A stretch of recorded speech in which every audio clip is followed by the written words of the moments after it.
right, we have a question online from Petya, which says, what achievement in your life are you most proud of?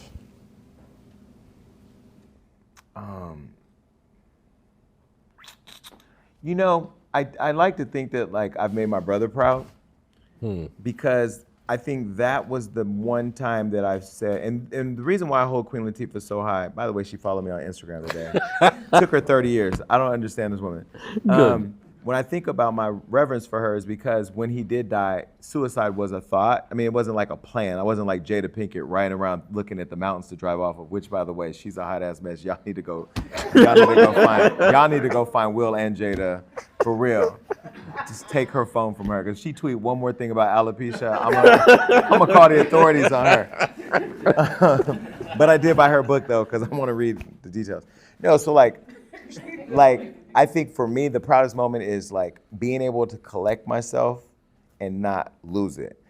There's a story in my book where when my brother died, I really thought like, this is it. I'm gonna just die. Like, and I want everybody around me and him who did anything to him to die.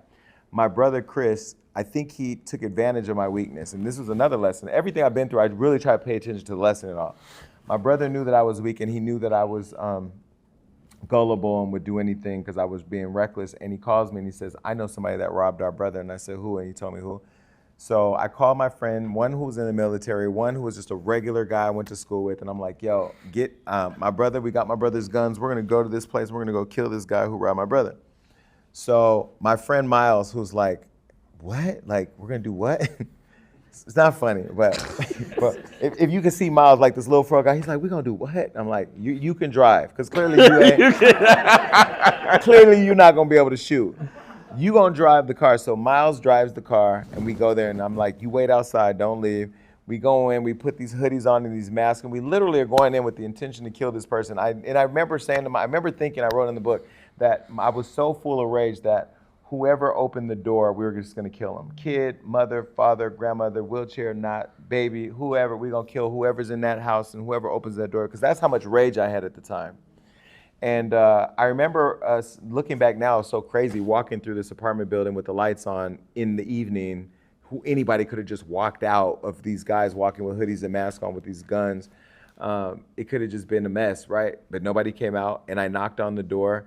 And I remember we pointed the guns at the door and we were ready. I mean, and the adrenaline rush of like knowing that you're getting ready to just start shooting a person, like the craziest thing.